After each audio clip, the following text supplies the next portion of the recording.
Next this morning, a Christian NHS worker has said she was made to look crazy after her hospital trust disciplined her for allegedly trying to convert a Muslim colleague to Christianity. In an exclusive interview with this programme, 37-year-old Victoria Wasteney says claims she bullied and groomed the member of staff were not true and that she was simply talking openly about her faith. Ms Wasteney was suspended for 9 months after a hearing found her behaviour constituted bullying and harassment. She then took her employers to a tribunal, arguing the disciplinary action against her amounted to religious discrimination. She lost that tribunal and is now appealing. Victoria Wasteney told us she never detected her junior colleague was uncomfortable with their conversations about religion. Most times that those conversations were initiated by herself. And obviously it's easy to pick up if someone is kind of a bit uncomfortable about any particular topic, and having worked in the industry that I've worked in for 15 years, I'm quite good at picking up on someone's non-verbal communication, and she neither expressed that in a non-verbal way or ever in a direct verbal way to me. So I understood that we were two women engaging in topics that we were mutually curious about. So when a couple of years ago she made an 8-page letter of complaint against you detailing things like this, that you allegedly routinely asked her to pray with you, that you gave her a book about a Muslim woman converting to Christianity, that you said she needed to invite Jesus to come into her spirit, that you, following surgery, you prayed for her, you put your hands on her knees in prayer that lasted 10 minutes whilst encouraging her to ask Jesus to come into me. You invited her to a healing session at your home, and your colleague described that time working with you and those experiences as like being groomed by you. How did you react? I was obviously very shocked. And although there were aspects of truth, so we had these conversations, and I had given her a book, and over a period of 18 months we'd built up a relationship where this was a conversation that we would have from time to time, and she on numerous occasions sought me out for personal support.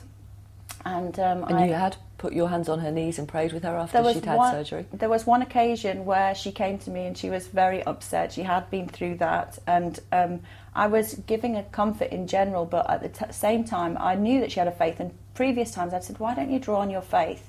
This is important to you. And I said, why don't you pray? And she said, I'm not able to pray. And I said, would you like me to pray for you? And I'd already leaned forward to put my hand on her knee, just as a comfort, as obviously women, for us it would be natural to do.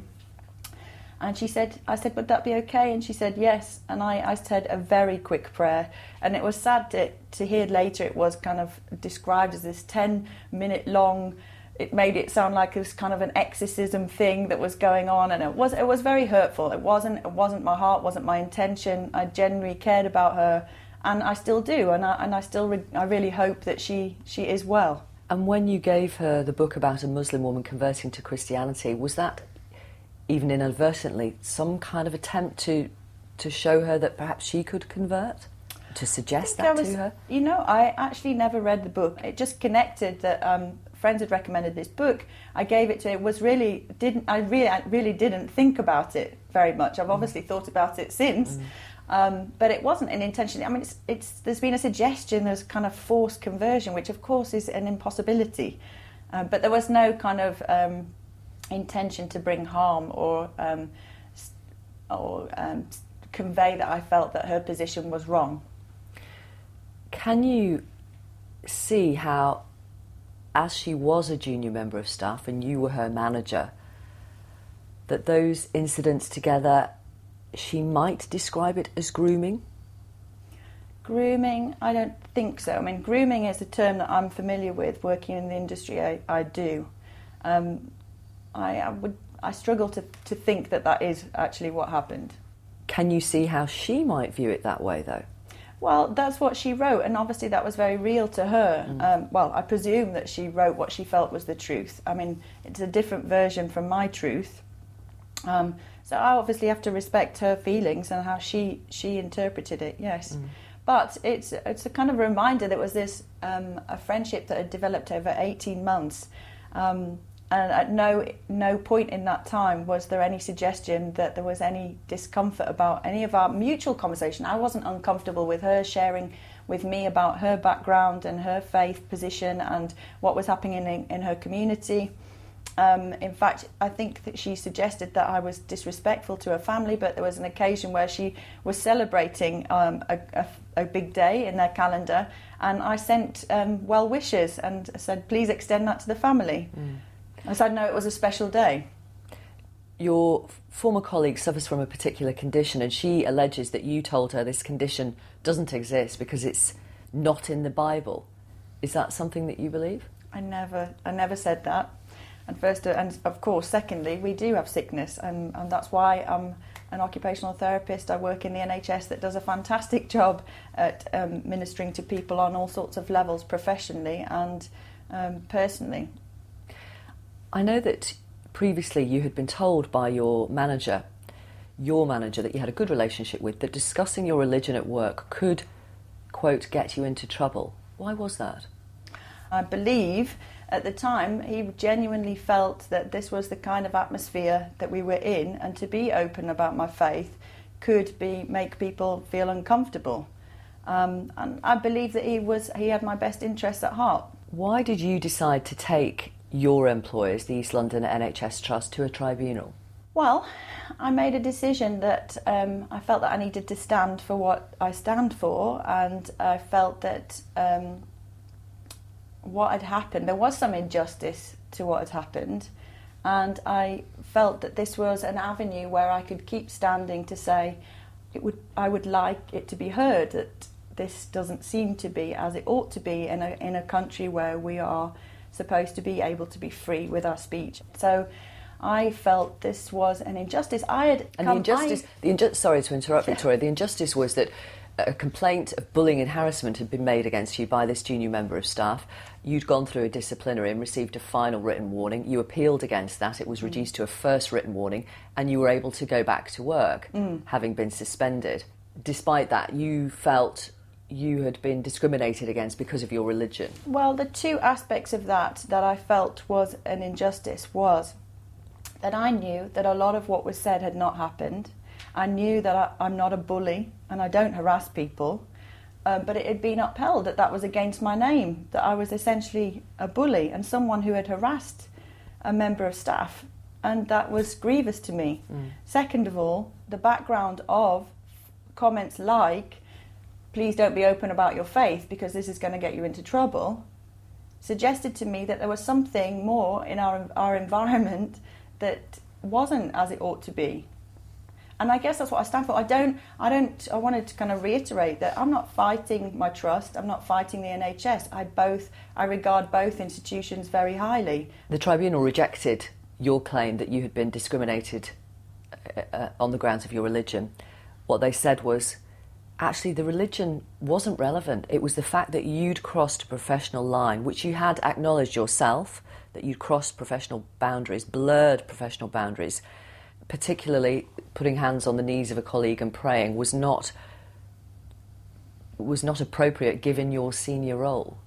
I think it was, and that was particularly difficult, and I suppose in some ways a grey area, because that was in my lunch break, and I was actually on my way out of my office. So it was in both of our lunch times, and it was something that, obviously I was reaching out to care for this person. She was in distress, she was in tears. This was someone I cared about, considered to be a friend. I mean, she had sent numerous messages to me to say, well, on one occasion that someone was trying to get her to make a complaint against me, and she said, Victoria is such a great manager, if people can't see that, then they're stupid. So this was the kind of relationship that we'd had. Nevertheless, the tribunal said yes, your religion wasn't relevant, actually. It could have been about politics, it could have been about golf. You know, had you been a senior manager inviting junior members of staff to partake in golf sessions.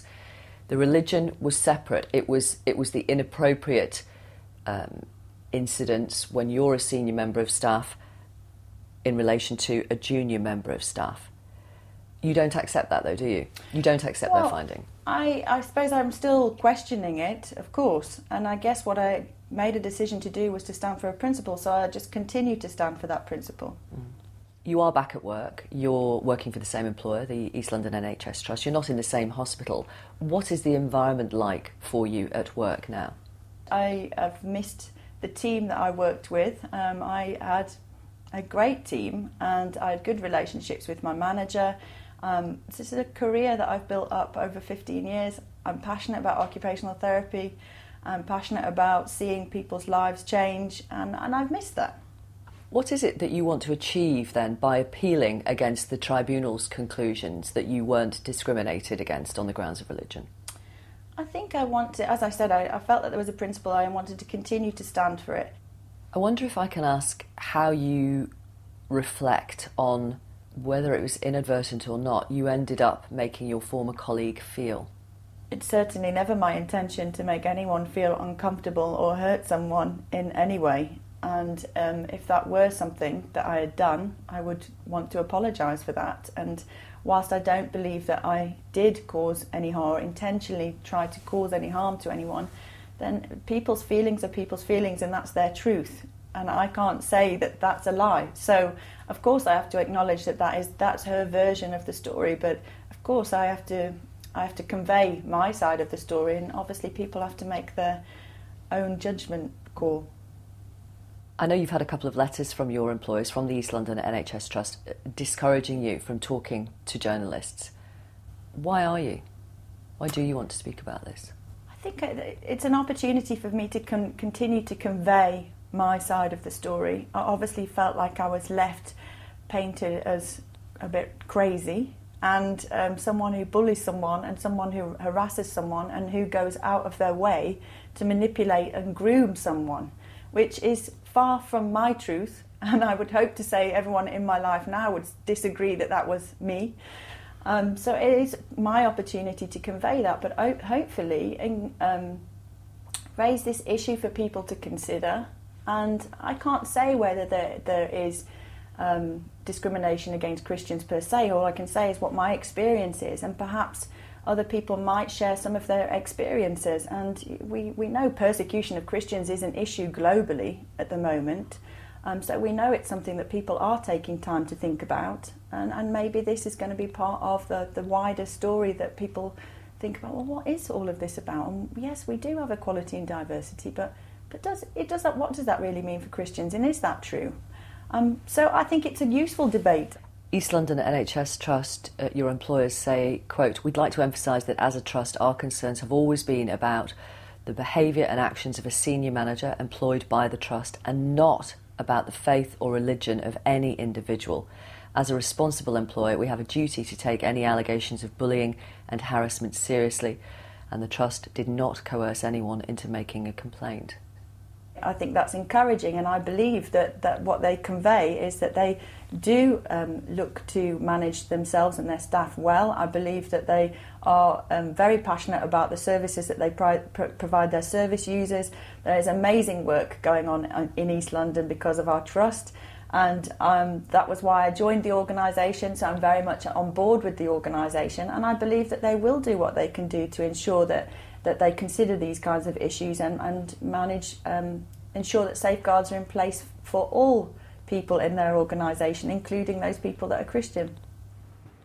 That's Victoria Wasteney. You can watch the interview again on our programme page, bbc.co.uk/Victoria. A couple of messages from you as you were listening to Victoria speak. Get Reality on Twitter says, "I think it's a sad day when UK workers feel they cannot discuss Christianity at work for fear of upsetting other faiths." Judy in Leeds says it seems that Christianity is always being attacked and that isn't fair. And on Facebook, Stephen Trussler says, "Whilst I think that people should be free to believe in whichever religion they choose, I also think that the workplace is not the place to express that belief. If you begin handing out books on religion at work, you've probably stepped outside of the boundaries of acceptability." Thank you for those.